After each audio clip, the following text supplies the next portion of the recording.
Court calls the case People versus Robin Finney. Your Honor, Alexis Plumai on behalf of Miss Finney, who is approaching. Miss Finney, could you just say your full name? Yes, Robin Lee Finney. Thank you. And Your Honor, we are just asking for a brief adjournment for plea negotiation purposes. And I am not asking to address bond. Shocking. Probable cause conference will be adjourned to July 17, 2025, 9 a.m. Bond will continue. Thank you, Your Honor. Wow. Court does call the case People versus Sean Cotton. APA Richard McDuffie for the people. And Assistant Public Defender Nicholas Bukovich on behalf of Mr. Cotton, who should be appearing via Zoom. Mr. Cotton, please state your name. John Cotton. Your Honor, at this time, we'll be requesting an adjournment for the client to pay some restitutions toward his offer. PCC will be adjourned July 17, 2025, 9 a.m. Bond continues. Court does call the case People versus Daniel Franklin. Andrew Field is appearing on behalf of the people, Your Honor. Good morning, man. Please, this honorable court, Kareem Johnson, on behalf of Mr. Franklin. Your name, sir? Daniel Franklin. Thank you. All right, what are we doing on this case?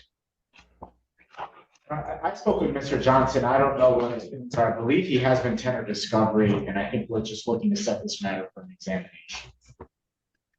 Is that a correct statement, Mr. Johnson? You'd like Yes. this matter set for prelim?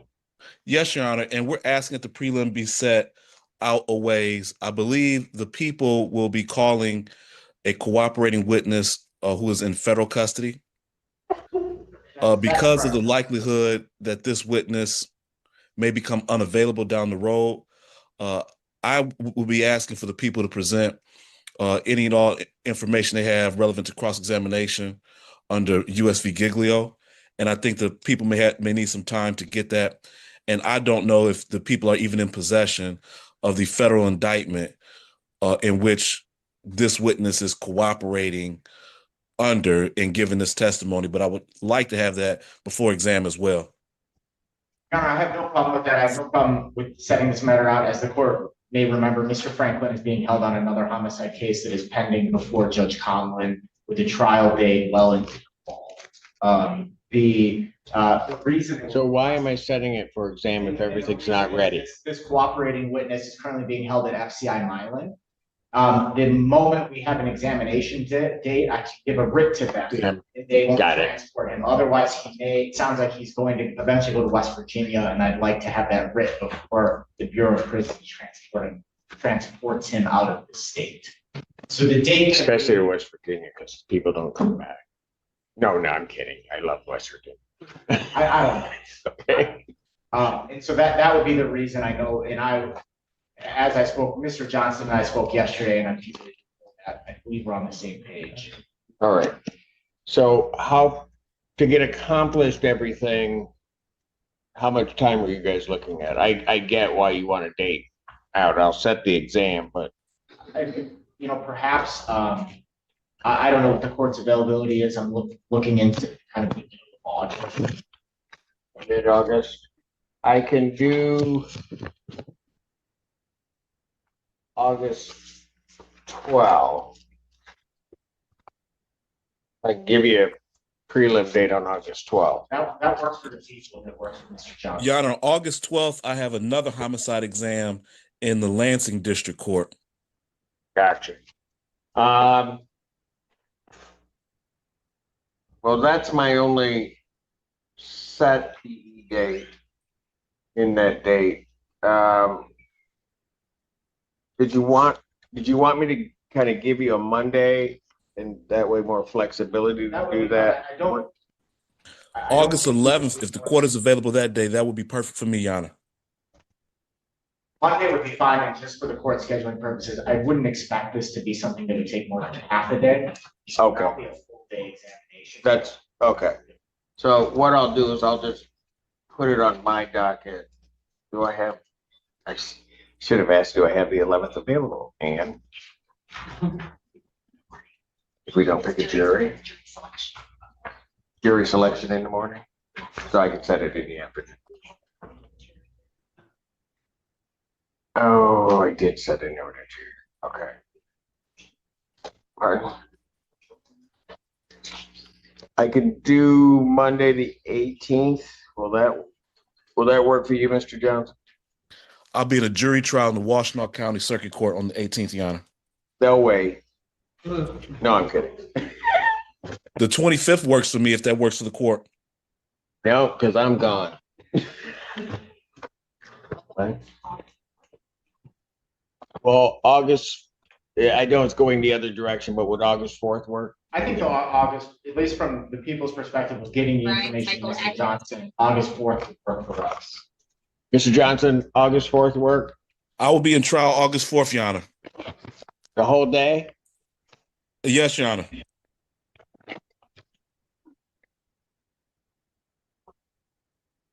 Just, all right, give him a Tuesday. I don't know what Johnson's schedule is. I don't know why I'm setting around Johnson anyway.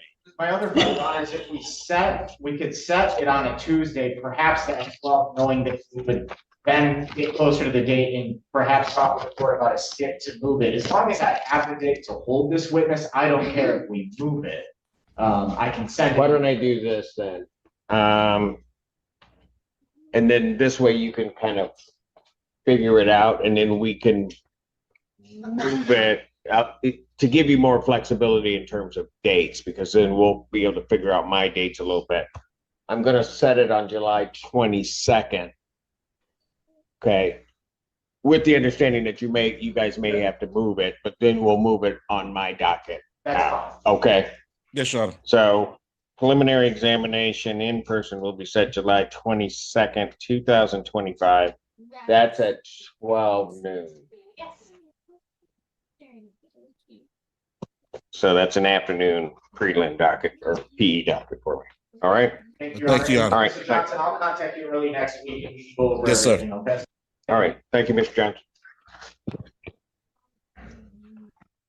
Court calls the case of the People versus Dave Ellington.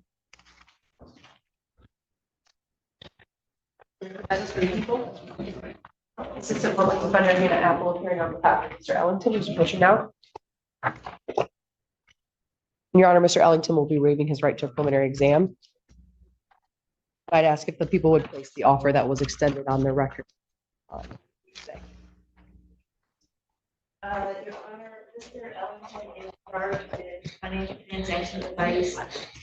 Without authorization. The offer is. The offer is to an attempt. Is that your understanding? Yes, Judge, thank you. And sir, you're waiving your right to a preliminary examination? Yes, sir. All right. You understand that that's a proceeding where the people would have to show by probable cause that the offense alleged was committed and that you committed it. Yes, sir. You understand you will not have that hearing and that you'll proceed to circuit court for further resolution. Yes, sir. People also waive their right? People also waive their right? Yes, Your Honor. Preliminary examination having been waived, defendant is bound over to circuit court on a single count. Your Honor, we would acknowledge receipt of the information, waive formal reading. The client would stay mute. Defendant having waived formal reading, standing mute. Court will enter a not guilty plea. Pretrial in this matter will be set. August 8th, 2025 at 1:30 with Judge Simpson. August 8th, 2025, 1:30, Judge.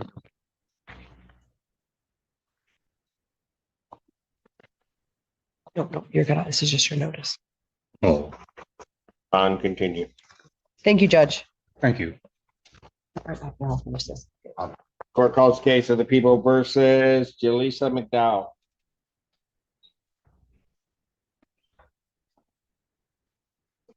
Your Honor, Amy Riser is going to be testifying. Your Honor, Student Attorney Kara Rosengren requesting permission to practice under Michigan Court Rule 8.120 under the supervision of APD Hannah Apple on behalf of Ms. McDowell. Okay, permission to practice is great. Thank you, Your Honor. Ms. Dr. Could you say your name for the court, please? Jaleesa McDowell. Thank you. All right. Your Honor, we would like to request the court set a date for exam in this matter, please. All discoveries complete. Yes, Your Honor.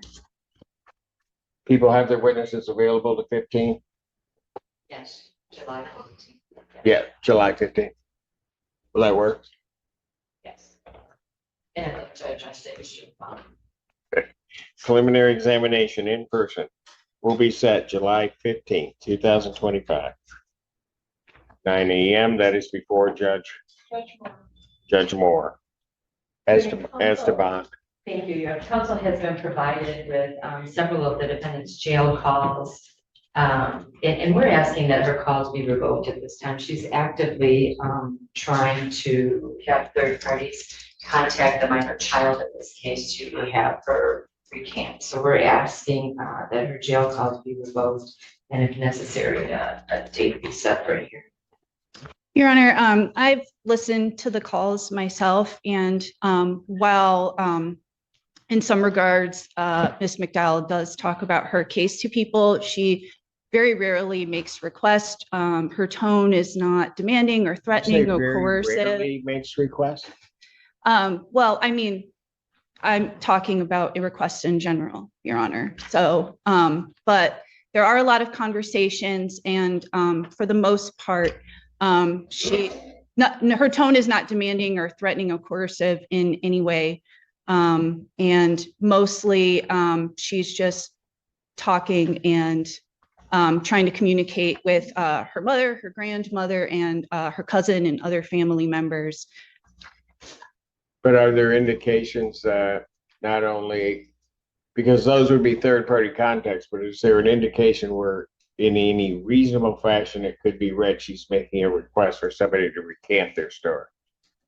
Your Honor, I believe that in most of the situations and most of the phone calls that we heard, she wasn't making requests as much as just expressing how she was feeling about certain issues with her grandmother and her mother and the people who are taking care of her children right now.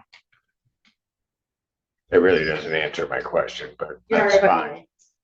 We did meet with Ms. McDowell yesterday. We talked about that. I will say Ms. McDowell was very candid. We went through some of the phone calls together. Her understanding, she had no intent to disobey the court's order. She's not in any way trying to intimidate or coerce anyone to come to court or to not come to court. Her position is that she has other children involved. She was getting messages that these children are left unattended at her home. She's very concerned about the safety for them. That has now been resolved. After my conversation with McDowell, she even said, I don't plan to be on the phone anymore. I was never trying to disobey the court's order. That was not my intent, but obviously she has concerns for the safety and well-being of other children that are currently, they now are placed with someone that she knows, and she does not have that same concern for their safety and well-being at this time. If I could, John, provide an offer of proof, just an excerpt from one of the calls. Yes. This is the defendant speaking on June 19th, 2025. She's got mental problems. She's got mental problems. Me and Melanie don't speak because she done put $300 worth of damage in her house. I think you all will speak up for me and share her stuff too. Like, that's not fair. That's at 2:11 in the call. And at 5:08 in the call, the defendant says, I probably could get her a ride to court like that. I know I can get unintelligible. Who she's speaking with, I believe it's the grandmother. Let me give her a ride. Let me get her a ride. I'll take Talisa out there. Let me give her a ride out there. The defendant, what are you talking about? Is she really coming to the court? And the grandma said, we haven't talked about that. We haven't talked about that. And the defendant responded, no, you got to talk to her about that, Mom. And I could go on and on. Seems enough for me. Motion to revoke defendant's phone privileges is hereby granted. Defendant's phone privileges are hereby revoked. You can always ask for a hearing on that. All right. Thank you. Your Honor.